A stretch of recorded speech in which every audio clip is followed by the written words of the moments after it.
Ajá, estuvimos hablando sobre el condicionamiento clásico y el condicionamiento operante. Ok, perfecto, entonces. Estoy compartiendo ahí la pantalla y me avisan si se ve la práctica. Bueno, esta no es la práctica, es la clase. Voy a ingresar a la práctica en estos momentos, que sería esta. Ajá, esa es la práctica. Muy bien, y vamos a iniciar con su desarrollo. Ahí se ve, sí, ¿verdad? ¿Sí? ¿Sí se Sí. ve? Ya, excelente entonces. Vamos a iniciar con la lectura. Dice así: todos los estudiantes conocen el clásico experimento de Pavlov. Cuando se coloca un trozo de carne frente al hocico de un perro, se produce la salivación. Entonces, algún estímulo arbitrario, por ejemplo, una luz, se combina con la presentación del alimento. Así, después de la repetición y de las relaciones temporales correctas, la luz evocará la salivación independiente del alimento. Bien, vamos hasta aquí. Vamos a ver cuántas palabras claves tenemos: el trozo de carne, la luz y la salivación. Justo lo que está resaltado. Las palabras resaltadas. Vamos a leer la pregunta 1. Dice: a partir de la lectura anterior determine lo siguiente. Los conceptos subrayados hacen referencia a elementos del condicionamiento, los cuales son respectivamente,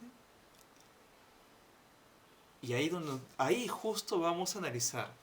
¿Qué es lo que vamos a analizar? ¿Qué sería la luz en este ejemplo? ¿Sería un estímulo neutro o sería un estímulo condicionado? ¿Qué me dicen ustedes?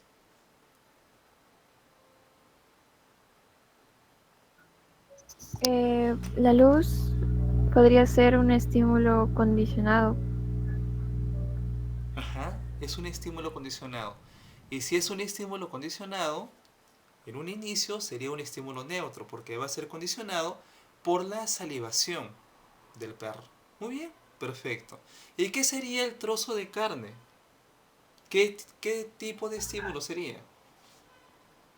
O es, mejor dicho. Podría ser que la troza de carne es el incentiva al perro a generar un estímulo y podría ser, ¿cómo se le dice?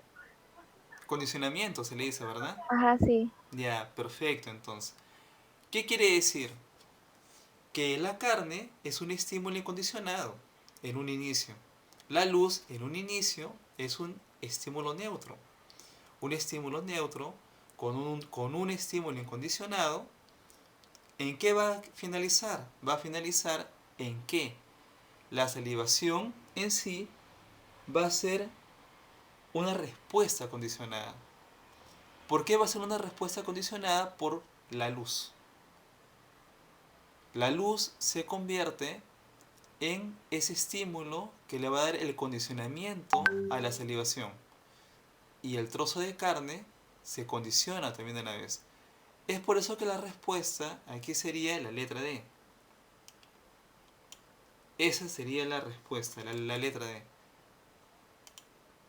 Esa. ¿Por qué? Porque primero vamos a analizar la luz, que es como decir la campana.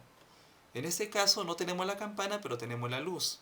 En un inicio es un estímulo condicionado, la carne se convierte en un estímulo que condiciona y una respuesta condicionada.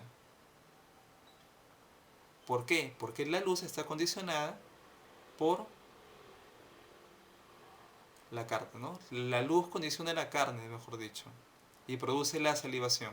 Muy bien, esa sería la respuesta. La pregunta 2 dice: en el condicionamiento clásico, la presentación inmediata y reiterada de dos estímulos resulta necesaria para que un estímulo sustituya al otro.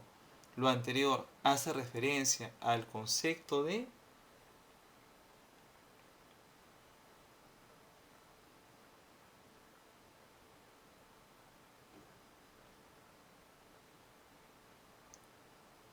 Y aquí tenemos la Puede palabra ser la ley claves. del efecto. La ley del efecto. Ajá, la ley del efecto. Si fuera la ley de del efecto, tendríamos que decir como que hay una consecuencia aquí, pero no hay una consecuencia. Aquí nos dice que hay dos estímulos ahí. Y cuando existe dos estímulos, estaríamos hablando del principio de asociación. Hay una palabra clave ahí. Ahí está. Dos estímulos que dice que resulta necesaria para que un estímulo sustituya al otro. Entonces hay un vínculo ahí. Y cada vez que se hace un vínculo, es el principio de asociación. Muy bien. Voy a subrayar la otra palabra clave porque eso lo voy a subir al Padlet, ¿verdad? Listo. La pregunta 3 dice, los estímulos son aquellos estímulos, objetos o eventos que provocan una respuesta emocional o fisiológica después de un condicionamiento, ya que inicialmente solo generaban respuestas de orientación. ¿Qué vamos a marcar ahí?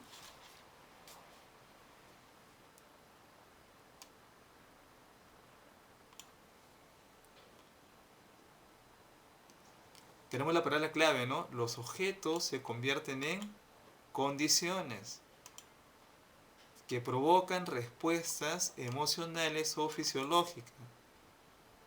Palabras claves, respuestas, también lo voy a marcar aquí. Y aquí me da prácticamente ya la fija, como se dice acá.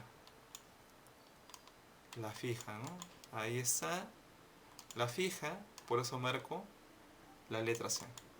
Condicionados. Luego dice la pregunta 4, dice, Skinner propuso que se distinguieran dos clases de respuestas, las respuestas provocadas y las respuestas emitidas. La contradicción de la pupila a la luz y la salivación al jugo de limón. En la boca representan al primer tipo, ya que son provocadas por estímulos conocidos. En cambio, el segundo tipo no necesita de algún estímulo conocido para presentarse. Las palabras claves serían aquí respuestas provocadas y respuestas emitidas. ¿Y cuál es esa diferencia? En que las respuestas provocadas es el condicionamiento clásico y las emitidas son voluntarias, y cuando son voluntarias, condicionamiento operante. Mientras que aquí arriba está Pavlov, aquí abajo está Skinner. Muy bien, seguimos leyendo la pregunta 4. Dice, se infiere por la descripción de Skinner que las respuestas provocadas son aquellas que se adquieren o modifican mediante, y ahí, ¿qué marcamos aquí? Sobre la condición operante. Ujú.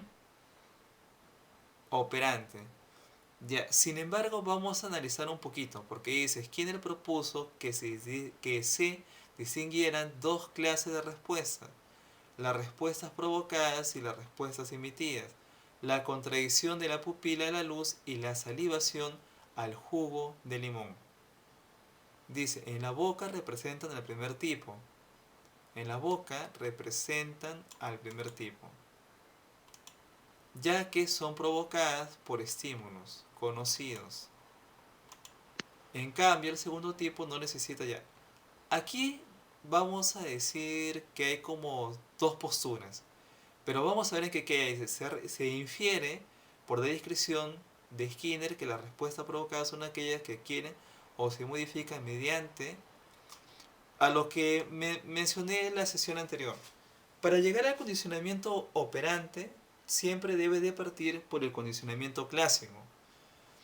Como en este caso no se define en este enunciado cuál de las dos es, está hablando de lo más natural, podemos decir así, lo que es provocado. Por eso que termina en condicionamiento clásico aquí. Y como que queda, digamos, un poco de duda, ¿verdad? Pero esa duda, digamos, que podría ser la B, pero también podría ser la D. Pero para que sea la D, tiene que tener las palabras claves como, por ejemplo, reforzamiento o castigo. como aquí arriba no lo dice reforzamiento o castigo, por lo tanto nos quedaríamos con la B. Ya. La pregunta 5 dice, elija la alternativa que represente un caso de modificación de conducta por extinción. Por extinción. Aquí estamos hablando ya de una consecuencia. Y si es una consecuencia, es un castigo, ¿verdad? Y si es un castigo, quiere decir que vamos a buscar la postura de Skinner. Muy bien, la A dice, seguir asistiendo a un centro comercial porque ofrece grandes descuentos, ¿eso será voluntario o será provocado? Voluntario. Voluntario. Ya, y si es voluntario, ¿le corresponde a Skinner o le corresponde a Pavlov? A Pavlov. A Pavlov, ya. No. Ah, no. Claro, claro. Ya. La B dice, dejar de comprar gaseosas al notar que estamos subiendo de peso.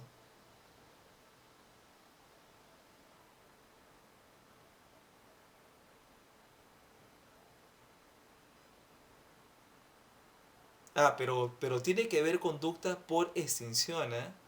Para que sea una conducta por extinción quiere decir que la experiencia ha sido negativa. Ya.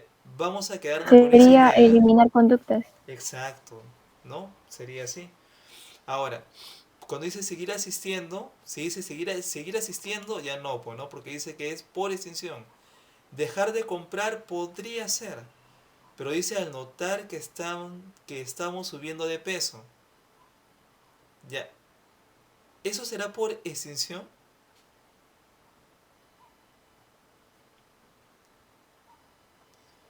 Aquí tenemos la gaseosa y por otro lado tenemos el peso. Hay un vínculo aquí, pero en ese vínculo, ¿será por extinción este enunciado? No creo. Porque No, sería dejar de el reforzador que está aumentando o disminuyendo la conducta y queremos extinción, entonces sería eliminar esa conducta. ajá. Pero ¿quién va a dejar de consumir ello? ¿Va a ser el usuario o en este caso va a ser el que vende gaseosa? El El usuario. usuario, ¿verdad? El que compra la gaseosa. Entonces, para que exista extinción según la postura de Skinner, quiere decir que debe de haber, digamos, como un servicio que se está dando. Pero que ese servicio que se está dando va a generar extinción porque es un mal servicio. Ahora, cuando estamos haciendo, supongamos, ejercicios, vamos a tomar en cuenta las gaseosas, sí, pero este retorno forma de una manera voluntaria, digamos, por nosotros. Y no existe, digamos, un auto castigo, podríamos llamarlo así, sino que aparte de que tiene que ser por extensión, debe de haber una experiencia negativa. Pero muchas personas siguen consumiendo gaseosa aunque sigan subiendo de peso. Y no se extingue, ¿no? ¿Por qué? Porque ya, digamos, aquí entra otros conceptos como por ejemplo el placer de sentir el gusto de la gaseosa, etcétera. Bueno, vamos a seguir analizando la que siguen para ver si hay una que marca más. La B podría ser, ¿eh? Luego dice, empezar a hacer ejercicios para eliminar la grasa corporal. Ese es, aquí es una manera voluntaria, ¿verdad? Voluntario es esto. Sí. La segunda también podría ser voluntaria. Ya, la D dice, disminuir la frecuencia de medir después de que tus padres dejaron de hablarte al descubrir que lo hacías. De mentir, ¿no? Yo digo medir, mentir dice acá. Ya, disminuir la frecuencia es voluntario o eso es provocado. Es provocado. Es provocado porque dice disminuir la frecuencia de mentir. ¿Eso le corresponde a uno o le corresponde a los demás? A uno les corresponde. A uno mismo, ¿verdad? Ajá. Entonces, entre la B, la C y la D le corresponde a uno mismo. Pero, ¿qué es lo que dice la última? Dice dejar de asistir a un restaurante de chifa ya que no ofrece sopa ni guantán frito de cortesía. Y la última esa, porque la última ya depende de algo provocado, ¿cierto? Mientras que la primera hasta la cuarta es voluntario. Pero aquí el último ya no nos corresponde a nosotros, depende del servicio que se haya dado, ¿no? En dicho restaurante. ¿Y cómo ha sido la experiencia? Negativa. No lo podemos controlar. Pero estas primeras sí lo podemos controlar, pero esta última no podemos. Por lo tanto, marcamos eso. Aunque se aprecia medio confuso la D porque la conducta, Ya. o sea, que se iba disminuyendo por que sus padres lo ignoraron, era como un tipo de ese reforzamiento, disminuirlo. Entonces se hacía confuso al momento de ver por la conducta de extinción. Ajá, exactamente, ¿no? Por eso que los enunciados son como esos enunciados trampa que nos distraen muchas veces, ¿no? Pero nosotros tenemos que ir marcando las palabras claves. Y aquí, como podemos ver, ¿Cuál sería sí, la palabra clave, profesor?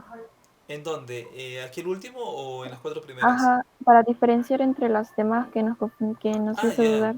Por ejemplo, seguir asistiendo nos corresponde a nosotros. Dejar de comprar nos corresponde a nosotros. Empezar a hacer ejercicios nos corresponde a nosotros. Disminuir la frecuencia de mentir después de que tus padres dejaron de hablarte nos corresponde a nosotros. Pero al último dice que fue el restaurante que no ofrece sopa ni guantán frito de cortesía. No lo podemos controlar eso. Eso no depende de nosotros. ¿Por qué? Porque la mala experiencia no está en nosotros, sino está en lo que el restaurante ha provocado en nosotros. Ya, esa es la palabra clave. ¿Por qué? Porque acá dice el servicio de un restaurante. Mientras que aquí arriba nos corresponde a nosotros controlar eso. Ya, ahí marca la diferencia. Ya, listo. Pasamos a la sexta. Dice ahí, la madre de Angelo le ha prometido que le dará 10 céntimos por cada cana que le quiten. Por eso, Angelo y su madre se sientan a realizar la extracción de canas en sus tiempos libres. En este caso, la conducta de Angelo aumenta por un programa de reforzamiento. ¿Y cuál sería ese programa?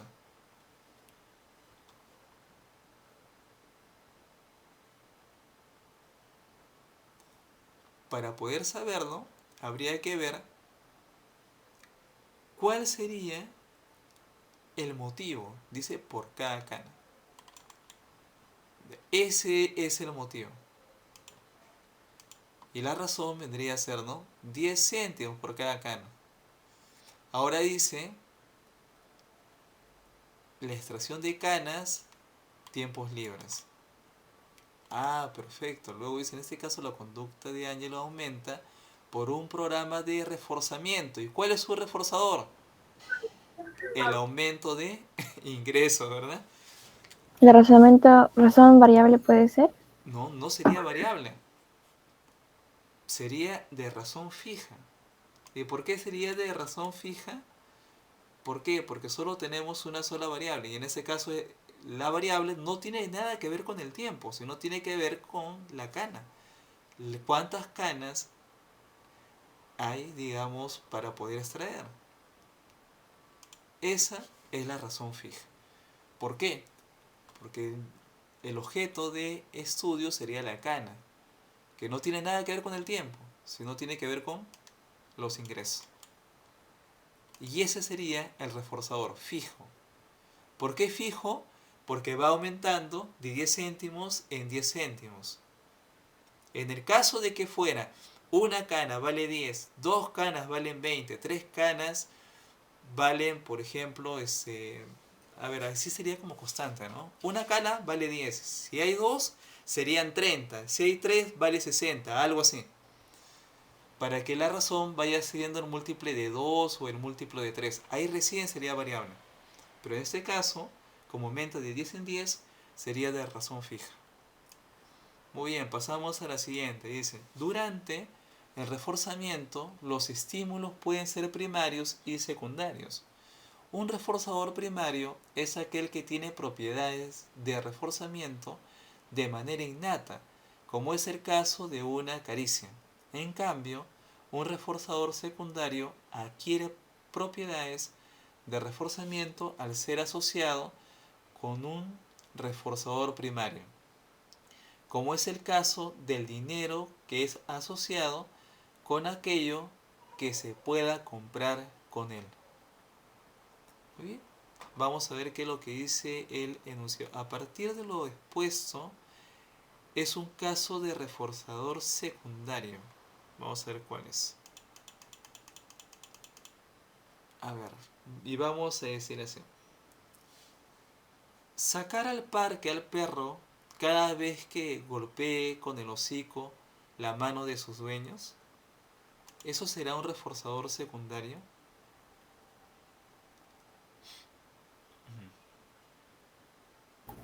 Mm, no creo. Es que sería un reforzamiento secundario, está en la mano de un reforzamiento primario, ¿verdad? Y ya de ahí como que se va. Claro, exactamente, primario, ¿verdad? Es primario. Ajá. ¿Y por qué es primario?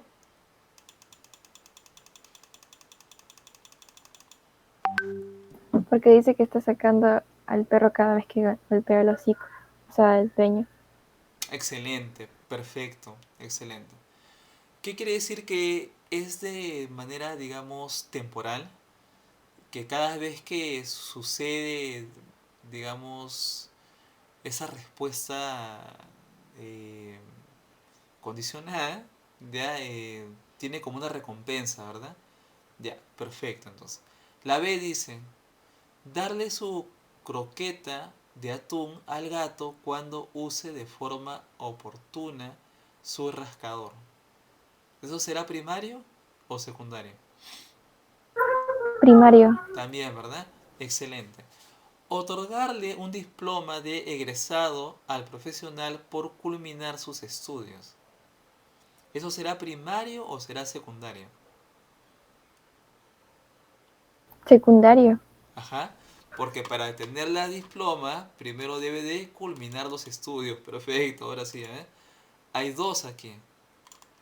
Y cada vez que esté asociado o esté vinculado, como dice el enunciado de arriba, ¿qué quiere decir? Que es secundario.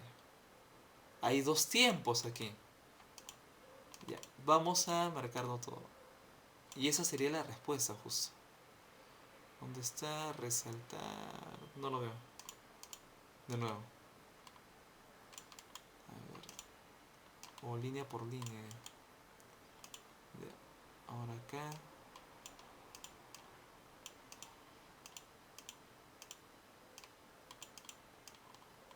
No, no me permite. Porque si lo marco ahí, a ver esto. No. Ya. Es la letra C, ¿ya? No me permite marcarla toda. La 8 dice, relacione las descripciones con las modalidades de reforzamiento. Ahí dice, ¿no? Reforzador positivo. El A1 y con cuál será su par, ¿verdad? Que se va a agrupar. A ver, reforzador positivo será la A, presentar un estímulo punitivo con consecuencia de comportamiento. Podría ser esa, pero dice Profesor, ¿qué punitivo. significa punitivo? Punitivo vendría a ser corregir. Ah, entonces no sería la A, porque si vamos a decir presentar un estímulo para corregir con consecuencia de comportamiento, no sería refuerzo positivo. Ya. La B tampoco, porque es negativo, no dice retirar, no decimos no, tampoco eso. Vamos a ver qué dice la 2 que faltan. Suprimir dice un estímulo aversivo, como No, no, no consecuencia del sería. comportamiento, tampoco, ¿verdad? Otorgar un estímulo apetecible, ese sí, ¿sí o no? Ese Sí, sí, porque dice apetecible. Ya está. Entonces la 1 vendría a ser la D. Así que lo vamos a ir anotando, ¿ya? 1D.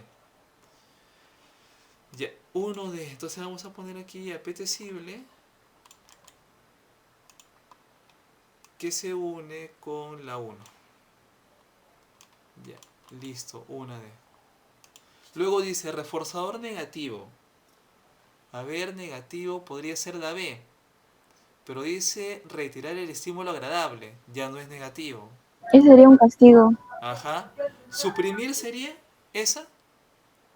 Ajá, porque dice suprimir un estímulo Sí. aversivo. Entonces, ya. Ok, sería esta, ¿verdad? Sería 12. Ya está, 12. Ya, listo, 12. Luego dice castigo positivo. ¿Qué será ahí? Debe ser la B.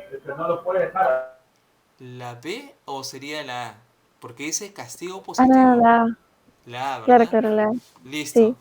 Sí. Y la 4 sería la B. Entonces es DCAB. DCAB sería. Vamos a ver dónde estaría. DCAB. Ah, es la D. Ya está. Resaltar. Listo. La 9 dice así. El reforzador puede ser un estímulo agradable o apetecible en el condicionamiento operante. Sin embargo, en el condicionamiento clásico, un reforzador puede ser un estímulo incondicionado, agradable o desagradable. La extinción se refiere a la disminución de la fuerza de la respuesta debido a la falta de reforzadores. Esto indica que una extinción de la conducta operante se produce cuando. Vamos a ver las alternativas. Dice letra A. El perro deja de salivar ante el sonido de la campana por dejar de presentarlo junto a la comida. ¿Eso será verdadero?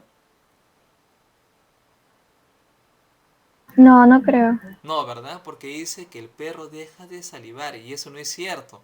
En vez de que deje saliva, ¿no? Se produce la salivación ante el sonido. Y aquí hay una contradicción. Y por esa contradicción no deja sino saliva, la A no sería. La B dice, el bebé deja de llorar ante la rata por dejar de asociarlo con el fuerte sonido. No, es No, tampoco. ¿verdad? Porque dice, deja de llorar si ve una rata, pero sin embargo, apenas la ve, en lugar de que deje, va a llorar. Entonces no, pues no, no va esa. La C dice, la paloma deja de picar en el disco por dejar de otorgarle comida después de realizar la conducta.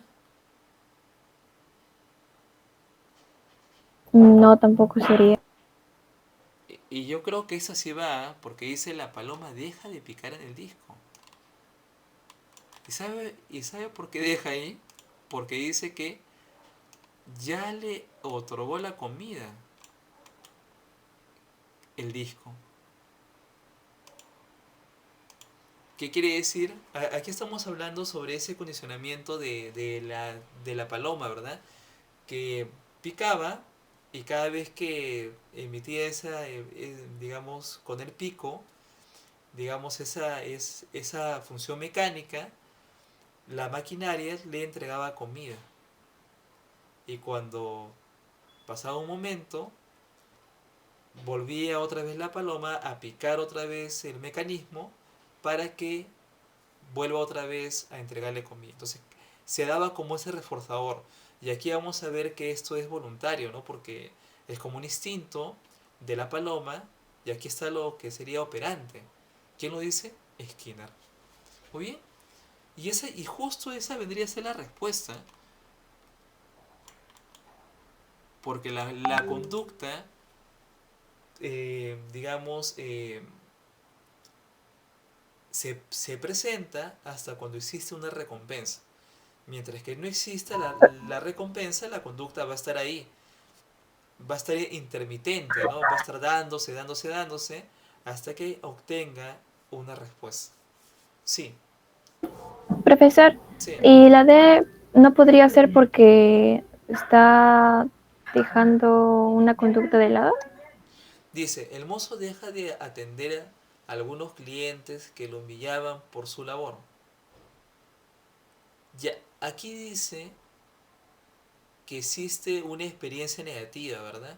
Porque dice, el mozo deja de atender a algunos clientes que lo enviaron por su labor. Ya, sin embargo, aquí ya no sería de manera voluntaria, sino que sería de manera provocada. Pero, ¿qué es lo que dice el enunciado? El enunciado que nos dice que hay un reforzador. Y la pregunta es, ¿aquí se visualiza un reforzador? No se visualiza un reforzador aquí. El reforzador acá, ¿en dónde estaría?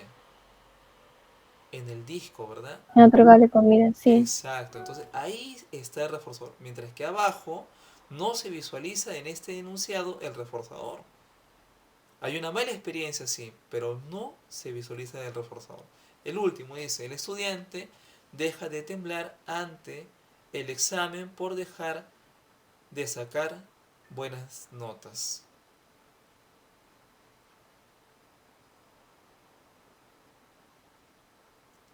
Y aquí viene la pregunta, ¿no? El perro deja de salivar. En las dos primeras ha habido contradicciones en el enunciado. En las dos últimas, ¿qué es lo que sucede? De que es voluntario. Pero aparte de que sea voluntario, es provocado. Mientras que aquí solo es voluntario. Ajá, es provocado. ¿Por qué es provocado? Por las notas. Pero aquí es diferente.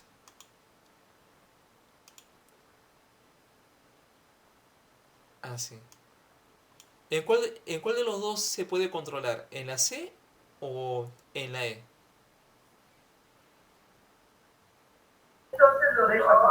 En la C. Ya. ¿Y por qué en la E no se puede controlar?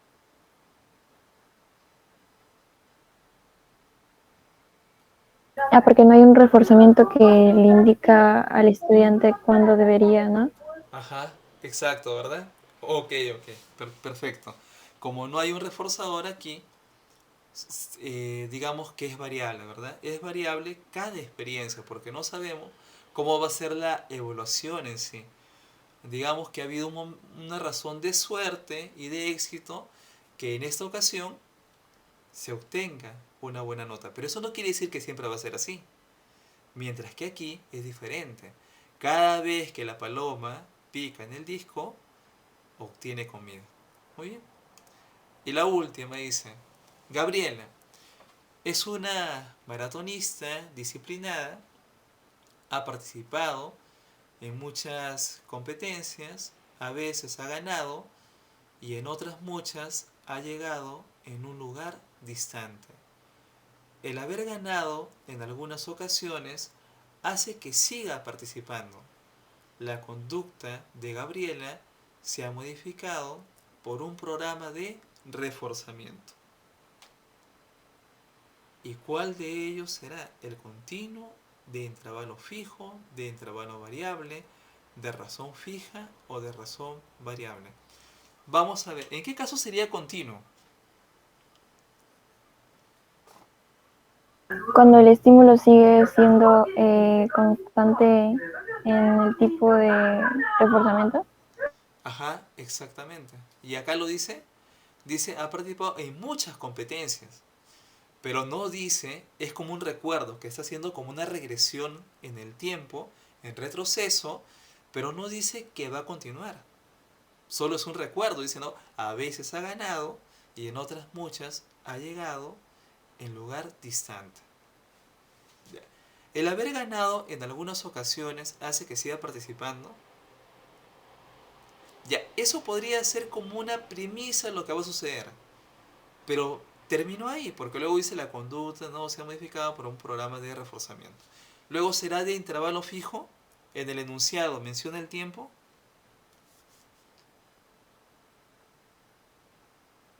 No, no menciona tiempo, No. solamente menciona las competencias. Excelente. Entonces, si no menciona tiempo, no podemos saber la frecuencia. No sabemos si es una vez por semana, no sabemos si es una vez cada 15 días, no sabemos si es una vez al mes. Por lo tanto, la A, la B y la C no van. Por último, dice, de razón fija, ¿la razón será fija?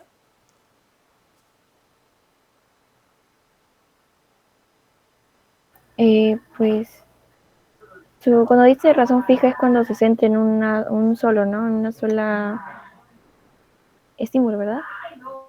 Ajá, pero en ese caso es de acuerdo a la respuesta. Dice, a veces ha ganado. Aquí está la respuesta y en otras muchas ha llegado en lugar distante.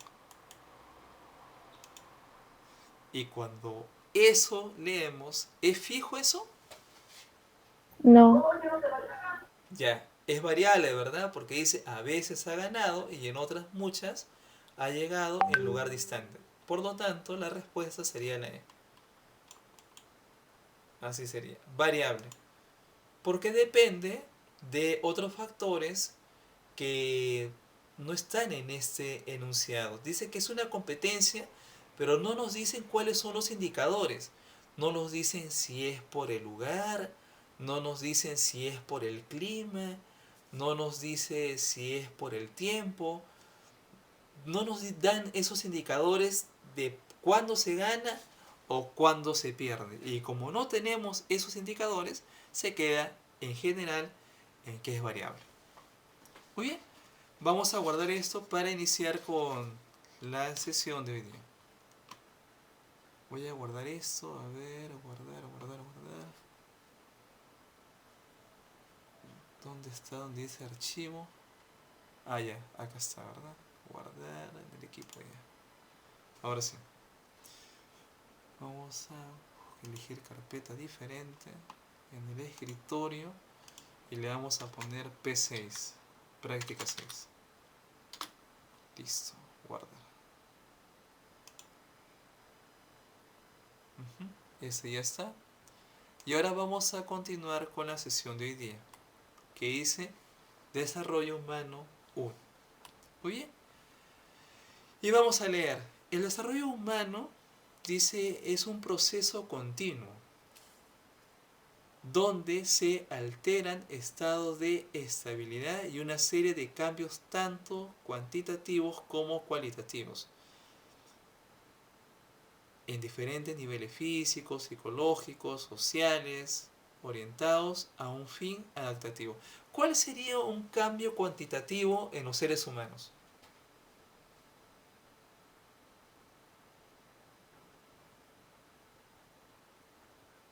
¿Será la edad? ¿Será nuestro Ah, tamaño? sí. ¿Nuestro peso? El Cierto, ¿verdad? crecimiento, Porque el son medibles, desarrollo ¿verdad? Ya. ¿Y cuándo será cualitativo?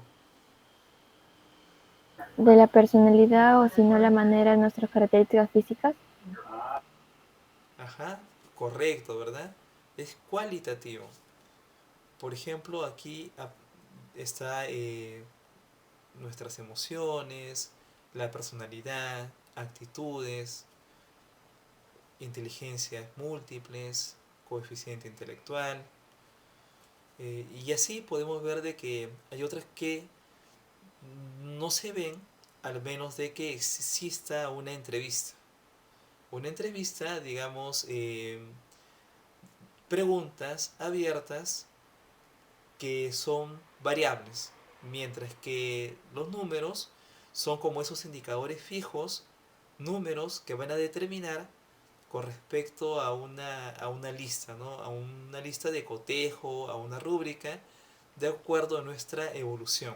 Como vamos evolucionando en nuestra característica física y en el tiempo, ¿verdad? Por etapas. Y es por eso que dice que es una rama de la psicología evolutiva o psicología del desarrollo. Y precisamente estas dos son como cursos de especialización también. Ya. Luego nos dice que se define como el estudio científico. Quiere decir que se lleva estas dos dos métodos se lleva a una investigación experimental de los cambios que atraviesa una persona desde su concepción hasta la vejez. Por eso se dice estandarizado muchas veces los instrumentos por la intersección entre los números y lo que se describe de cada uno de ellos. Su personalidad, ¿verdad? Sus rasgos, podemos llamarlo así. Por eso se llama rasgos físicos, rasgos genéticos, fenotipo, ¿no? Y nuestra raza, etcétera, está dentro de esos indicadores cualitativos. Muy bien. Pasamos a la siguiente, que dice sí, el desarrollo humano, los conceptos. Y aquí vamos a encontrar cuatro conceptos claves. La primera sería la maduración, que se va por etapas y que según las etapas de nuestra vida va a haber cambios biológicos. Y esos cambios biológicos deben estar regulados, equilibrados esos cambios biológicos. ¿Para qué? Para poder así nosotros tener una buena actitud. Y esta actitud se llama la capacidad, el poder. Cuando hablamos de actitud con P, hablamos de la capacidad de poder ejecutar una función o conducta. Mientras que la actitud con C vendría a ser con lo que elegimos, nuestras elecciones, la actitud, la voluntad, querer, por ejemplo. Pero con P vendría a ser el poder hacerlo, con P. La madurez, dice, es el estado de actitud, estado de poder. Si nuestra condición física puede o no puede realizar una determinada función ejecutiva, como por ejemplo caminar, escribir, leer, ver. Dice, o sistema y que permite cumplir una función. Ya está dicho, ¿no? Luego dice crecimiento, cambios cuantitativos. Dice a nivel de tejidos y que modifica, dice, el peso, la talla y el volumen del cuerpo. Es por eso que en los consultorios psicológicos siempre vamos a encontrar un tallímetro. Y los médicos también lo tienen. ¿Por qué? Porque hay digamos, hay unos valores estandarizados que, de acuerdo a nuestro tamaño, podemos ver si estamos cumpliendo con esa maduración y con esa madurez en una determinada edad de nuestras vidas, en un determinado ciclo o etapa de nuestra vida, ¿no? Nuestra vida humana, nuestro cuerpo físico, mejor dicho. Pero dice que hay un periodo crítico, dice, ¿no? En el que un evento o ausencia tiene un efecto sobre el desarrollo. ¿Qué será? ¿Las hormonas? ¿Será la genética o serán los neurotransmisores? Las hormonas para los médicos, los neurotransmisores para los psicólogos, ¿o qué será? O la genética, ¿no? Para investigar en los laboratorios qué es lo que está pasando ahí. ¿Por qué el tamaño de un niño no cumple con lo estandarizado, con lo que es el control, lo regular, por ejemplo? Por eso dice que los periodos críticos siempre se van a ver por las funciones superiores, como por ejemplo el lenguaje. Por eso que existe la terapia del lenguaje. ¿Por qué? Porque ahí se ve si nos estamos desarrollando, digamos, a niveles estandarizados. Y cuando hablamos de niveles estandarizados de nuestro desarrollo del lenguaje, hablamos de la expresión y la impresión también, ¿verdad? ¿Qué quiere decir impresión? Quiere decir que si estamos recibiendo bien la información a través de los sentidos, y la expresión si tenemos una comunicación fluida. Si la comprensión o la expresión se ve involucrada por ciertos indicadores, si es interno o es externo. Si es interno, ¿qué quiere decir? Que estaría, digamos, aquí, por estos cambios biológicos que no se han dado de manera regular. ¿Qué está pasando ahí? O la madurez, que también vendría a ser por qué no se cumple una función. La terapia del lenguaje es la más conocida, digamos, en lo que sería el campo de las funciones ejecutivas. Luego estaría la escritura, ¿no? Está el caminar, y así vamos a encontrar diferentes terapias que apuntan a estos periodos críticos, que no solo apuntan a los niños, sino también a los adolescentes y a los adultos. ¿En qué momento se encuentra o nos encontramos en un periodo crítico? ¿Y por qué se ha dado? ¿Por una impresión o por una expresión en sí? ¿Tiene que ver con nuestra personalidad, que son los sentidos, o tiene que ver con nuestras habilidades sociales, que es el lenguaje? ¿Dónde está la respuesta? Muy bien, pasamos a la siguiente. Luego dice desarrollo humano, factores. Dice así, que son biológicos, lo que hemos visto en la lámina anterior, que son en muchos casos heredables, en otros casos es por la selección natural, esas condiciones biológicas, y por ello siempre debe de haber un control. Pero también están las habilidades, como lo mencioné, mientras que aquí sería la personalidad, aquí serían nuestras habilidades sociales. Pero la personalidad también está acá también, como un tercer indicador. Pero ¿cuál es la diferencia? Que aquí menciona a nivel de la herencia genética y aquí de nuestra mente. Esa es la diferencia. Las habilidades sociales. ¿Cómo nos comunicamos? ¿Y cuáles son esos indicadores que nos determinan esas habilidades comunicativas? Si tiene que ver la educación en casa, si tiene que ver la educación en la escuela, ¿qué es más importante o cuál de estas áreas o momentos contribuye más para el desarrollo de un niño y de una persona, adolescente, adulto, etcétera? Si es la universidad, es el hogar que contribuye para que se pueda regular estos indicadores socioculturales. Y los tres son instrumentos de psicología. Por eso que la anamnesis tiene una parte biológica, una parte sociocultural y otra parte de la personalidad. La anamnesis como tal, que sería como la historia de clínica, la historia de cada persona. Porque ahí es donde nosotros vamos a ver a qué apuntamos y cómo nosotros podemos ayudar a, digamos, a dichas personas en su consulta.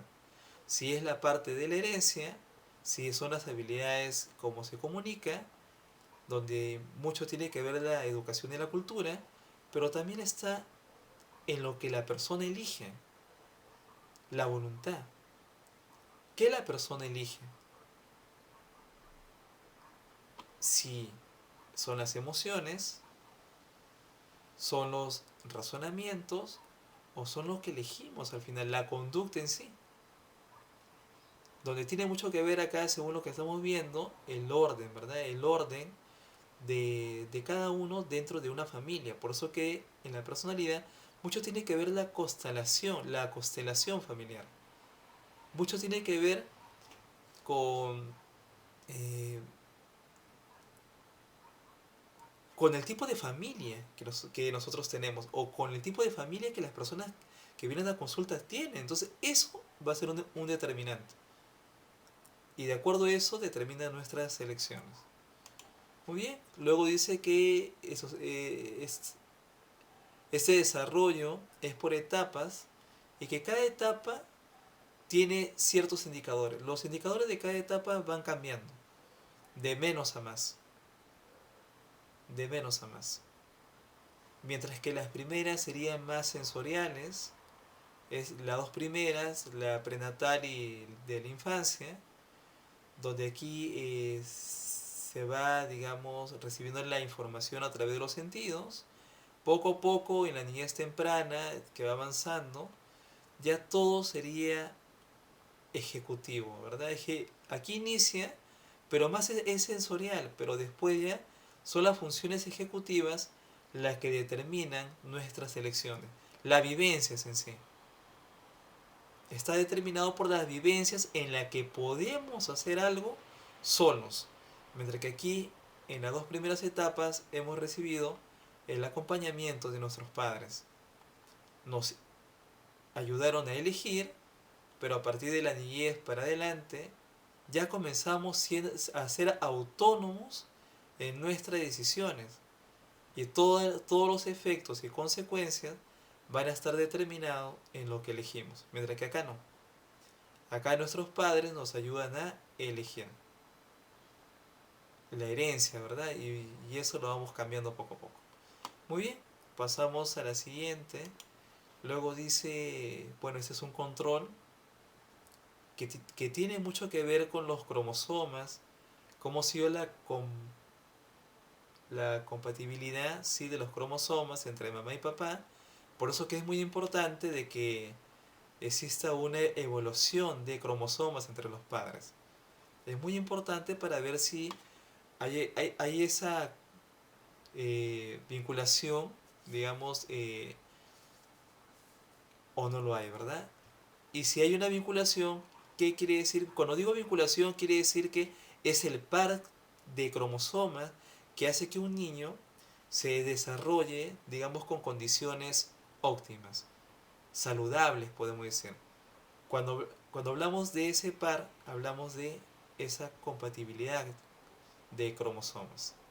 En el caso de que los cromosomas no sean compatibles, entonces, ¿qué quiere decir? Por eso es importante el análisis, ¿verdad? Y se toman decisiones informadas. Por eso dice que siempre debe de haber una evolución genética para que el niño pueda crecer saludable. En la genética se puede establecer ciertos indicadores de qué tamaño va a ser el niño, eh, de qué peso va a ser, por esa vinculación o ese par de cromosomas se puede saber. Por eso que en muchos casos hay padres muy altos y hay hijos muy pequeños dentro de esa familia. En otros casos, los padres son más bajitos y los hijos son muy grandes. ¿Por qué? Porque los cromosomas no han sido su par, podemos decirlo así. Y aquí se ve en los análisis, pero muchos lo llevan al azar. Y cuando se va al azar es cuando se puede esperar, digamos, a la suerte, ¿verdad? Según lo que toque. Pero cuando uno toma decisiones informadas, ya eso es diferente.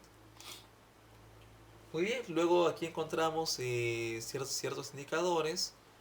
Por eso siempre es bueno dar un control. Un control médico es importante. Ajá. Y aquí vemos cómo los niños van recibiendo información a través de la gestación. Esta información que le van aportando a los padres, mediante las palabras, mediante la música, la aceptación, el rechazo, se produce mucha emoción en los niños, pero a la vez también el afecto y también los sentimientos también van cobrando ahí. Se mantienen porque hay una conexión entre la mamá y el niño. Y en muchos casos el niño al recibir esta información se queda, digamos, con una deuda a papá o con una deuda a mamá, dependiendo cómo haya sido, digamos, la comunicación de sus padres. ¿Quién es más conflictivo? Papá o mamá. El niño nace y debe de cumplir esa regulación, ya sea por mamá o papá, que no estuvo equilibrado durante la gestación. Por eso nacen niños muy emocionales, por ejemplo. El temperamento, digamos que siempre debe de estar en equilibrio. Muy bien, luego acá dice los periodos críticos, siempre es bueno el control. Después aquí encontramos esos agentes que también que producen, digamos, ese desequilibrio genético por el alcohol, el tabaco, las drogas, ¿no? Y se va viendo pues esa incompatibilidad, que no son compatibles cromosómicas precisamente. Ya no sería el pare cromosómico. ¿Por qué? Porque un par ha sido dañado por esto, ya sea por el alcohol, el tabaco y las drogas, que son adicciones. Muy bien. Y lo que es incompatible se va viendo, ¿verdad? Por eso que aquí vemos las enfermedades, ¿no? De las consecuencias que se producen cuando existe adicciones de, digamos, por dos padres. Mamá o papá, digamos, transfieren eso a sus hijos. Las adicciones se transfieren. Por eso que genético, ¿no? De modo genético. Es por eso que niños nacen con esas condiciones, ¿verdad? ¿Por qué? Porque en lugar de que sean compatibles, hubo una incompatibilidad de cromosomas. Muy bien. Luego aquí hay una pregunta que dice el embarazo, que es como para poder relacionar, ¿verdad? Dice, el embarazo riesgo se define como aquel que se detectan uno o más factores que podrían constituir el peligro para la gestación y que pueden afectar negativamente los resultados materno-fetales. Se distingue dos grupos de gestantes, dice, según la valoración de riesgo perinatal. De bajo riesgo o alto riesgo, dice, relacione cada factor que podría contribuir a un embarazo de alto riesgo con su respectiva consecuencia. La edad de la madre, seguro que dice acá, dice que es anomalías cromosómicas. Claro que sí. La edad es importantísimo. Por eso que algunos médicos dicen que es hasta los 40. Otros médicos pueden decir 35. Otros médicos pueden decir a los 55. Pero todo depende de la evaluación médica. A como la mamá o la madre ha sido su estilo de vida, van aumentando los años según el estilo de vida. Luego dice el tabaquismo, que se relaciona con el bajo peso de nacimiento, el alcohol con el retardo mental y las drogas con el aborto espontáneo. Tal como lo vemos ahí, ¿no? 4B, el aborto espontáneo. Y las consecuencias es por la desinformación precisamente. Ya. Por eso que nuestro trabajo es informar, ¿verdad? El psicólogo informa de lo que puede suceder si es que no se toman buenas decisiones. Muy bien, aquí está el parto, hay ciertos indicadores ahí. Luego aquí también vamos a ver que todas las etapas son importantes. Aquí nos hablan de Erickson, que es el autor, ¿no? Que nos habla de, de cómo se va dando estas etapas en nuestras vidas y por qué es importante, digamos, convivir. Convivir en estímulos. Estímulos a través del tacto, comunicación con nuestros padres, el juego, todo ello va a ser factores esenciales para obtener un mejor desarrollo físico y mental también a la vez. Emocional también, ¿verdad? Bien, no sé si hasta aquí está todo claro, me he dejado entender.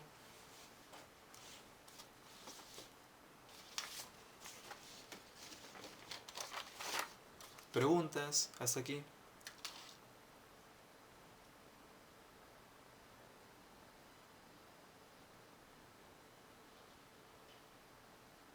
Ujú. ¿Están ahí? Entonces, sobre el desarrollo cognitivo, ¿cómo podría presentarme un ejemplo? El desarrollo cognitivo, Sí, ya. El desarrollo cognitivo vendría a ser, a ver, la cognición vendría a ser los procesos de nuestra mente. Vendría a ser las conexiones sinápticas que existen, cómo se comunica una neurona con otra neurona programada. ¿Eso qué quiere decir? Que entrenamos a nuestra mente, la programamos a nuestra mente para que nuestra mente pueda tener esa actividad sináptica. La actividad sináptica que conecta una idea con otra idea para formar un pensamiento. Por eso que es importante para los niños, por ejemplo, escuchar la voz de sus padres. donde va relacionando lo que ven con un sonido. Los papás emiten sonidos, van nombrando los objetos tal como son, a través del sustantivo, los nombran y los niños van aprendiendo. Aunque en un primer momento no puedan pronunciarlo, porque luego van a tener que aprender las vocales, pero sin embargo se le va quedando esa información. Entonces, cuando los niños vayan aprendiendo las vocales y luego vayan hablando monosílabas, de la monosílaba las palabras, ahí es donde las neuronas entran mucho, digamos, en funcionamiento. ¿Por qué? Porque los axones, las dendritas, van creciendo y cuando las dendritas crecen en los axones, que son, digamos, el cuerpo de las neuronas, ¿qué es lo que sucede? Las dendritas, cuando tengan más ramificaciones, quiere decir que el cerebro ha sido más programado. En esa conexión sináptica hay más información. Y cuando eso sucede, ¿qué es lo que pasa? Nuestra regulación en la temporalidad de cada experiencia se va dando de una forma más próxima. Y eso es lo cognitivo. La manera como el ser humano aprende. La manera como el ser humano codifica la información. Lo va clasificando, lo va categorizando, lo va nombrando. Y la manera como se descodifica dicha información. Cómo voy separando los objetos por colores, por formas, por tamaños. A eso se llama descodificar. Y cada vez que estemos en eso, se llama los procesos cognitivos, la cognición, la manera como aprendemos. Es por eso que cada vez que hablamos de la cognición, hablamos de la triada. La cognición como pienso, las emociones como decir siento y actúo, como ese comportamiento, como esa respuesta, como esa función ejecutiva después de haber recibido un estímulo. Por ejemplo, las emociones ingresan en esa temporalidad, las emociones básicas, por ejemplo, alegría, pero esa emoción que la recibimos emite una respuesta, porque nos ayuda a elegir. Si estamos alegres, es porque vamos a hacer un gesto, y ese gesto es una elección ya, que muchas veces es para dar un abrazo, muchas veces es para ir a un lugar porque estamos alegres, y esa temporalidad forma muchas veces parte de nuestras voluntades que tenemos, de la predisposición. Es por eso que la cultura lleva mucho a lo que es esa predisposición que se llama voluntariado. Por eso está el condicionamiento como tal. El condicionamiento es voluntariado, pero por otro lado también es provocado. Las clases en sí, el docente provoca estímulos al conocimiento para que luego el estudiante sea un profesional y tome decisiones voluntarias como ejercicio de su profesión. Y eso voluntario es un compromiso formal en un documento llamado contrato de trabajo, contrato de empleo. ¿Y que está inmerso a nuestra cognición? Claro que sí, porque el conocimiento se va a complementar con la experiencia y eso va a ser para todo. Es por eso que un psicólogo siempre va a ver, digamos, como observación, ¿qué le falta a tal persona que tiene ausente para completar? ¿Es el conocimiento o es la experiencia? Y eso es el trabajo de un psicólogo. ¿Qué hace falta? ¿La persona piensa mucho? ¿Cognición? ¿O la persona actúa mucho? Experiencia. Entonces, ¿cómo regulamos eso? Ya, eso es el rol de un psicólogo. Ver cómo regulamos lo que aún no lo hemos vivido, como conocimiento, cognición o como experiencia. Y las emociones nos permiten adaptarnos al conocimiento y adaptarnos a la experiencia. Y eso sería, digamos, los procesos cognitivos, que fue la clase número eh, de la 1 hasta la clase 5 hemos estado hablando sobre las cogniciones. Pero aquí ya estamos hablando ya de los condicionamientos que existen, las emociones, que es muy importante. Y la pregunta es, ¿los animales tendrán emociones también? Y esa es la pregunta ya como para ir cerrando. Sí tienen emociones. Ajá. Que tienen tendencia a ser instintivas, ¿verdad? Ok, ok, perfecto. Entonces las emociones, por instintos en los animales, se adaptan. Y nosotros le ayudamos a los animales porque entendemos su comunicación reforzando, ¿verdad? Por eso que los animalitos, como no hablan, nosotros entendemos su lenguaje corporal de los animalitos, de los perritos, de los gatos, si tenemos alguna mascota en casa, que eso se llama cognición, se llama para nosotros. Nosotros, la cognición es entender el lenguaje no verbal, por ejemplo. Esa es la cognición. Ah, perfecto. Ya. Si mueve la colita, ya sabemos por su lenguaje qué es lo que tenemos que hacer. Y nos convertimos en reforzadores por nuestra cognición en nosotros, llamado conocimiento. Y todo conocimiento se va a la experiencia, y toda experiencia se debe de llevar al conocimiento. Siempre va a ir así, de ida y de retorno. Conocimiento, experiencia, de la experiencia al conocimiento. Porque cada vez que tenemos experiencia, siempre le sumamos un conocimiento. Siempre va a ser así. Solo que en muchos casos no nos damos cuenta, pero sí se da. Porque no todos los paseos con nuestras mascotas tienen los mismos resultados. A veces aprendemos algo.